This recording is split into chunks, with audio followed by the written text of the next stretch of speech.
Last weekend, we learned that McGill University is cutting over 24 varsity teams for its 2026-27 season, citing budget cuts and a lack of facility and space as the reasons. Now, among the teams are the men's and women's track and field teams, which go back 125 years.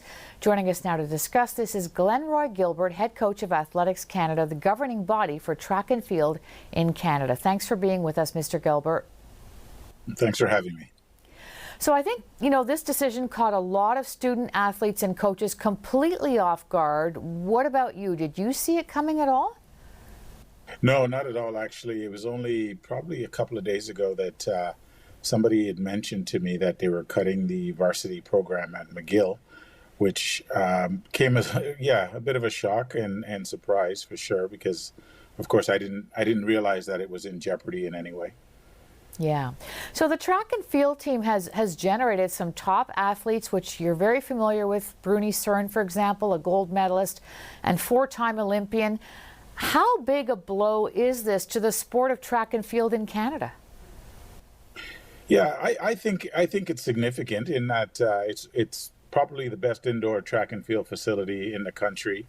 I know that the Ottawa Lions, one of the biggest clubs, if not the biggest track and field club in the country, typically brings their athletes down there for indoor competitions in the winter, usually about 2 or 3 meets. And again, when I used to coach through the Ottawa Lions, we used to frequent McGill, and again, it's a world-class facility that we used time and time again. So yeah, it is a bit of a blow and a shock, and I'm sure the athletes that this is going to impact is probably not feeling too good about this decision right now. Yeah, and so many more athletes than just track and field, right? There are so many other teams that are also being cut, including badminton and tennis, men's volleyball, women's field hockey and rugby. So a lot of students devastated, having chosen McGill for their sport as well as study. What does this do you think, for the reputation of the institution as a whole? Well, it's hard to really say. I mean, I look at this through the lens of track and field and its development, and yeah, I see this as impacting, of course, the ability of athletes to train and to compete at a world-class facility, and again, develop as well along the way to hone their craft in a facility that was, like I said, the best in the country.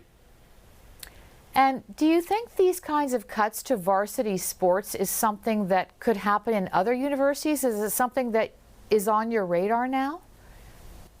I wouldn't know. Again, I don't deal in varsity sports. Again, we're the national body for track and field, but of course, as it pertains to our athletes, and a lot of those athletes are on national teams.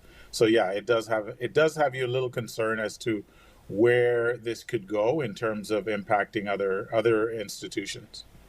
Yeah, certainly a shockwave through the entire track and field community, I'm sure. Exactly, yeah. Very, very surprising. All right, Glenroy Gilbert, the head coach of Athletics Canada, thank you so much for your time tonight. We appreciate it. Okay, thanks for having me.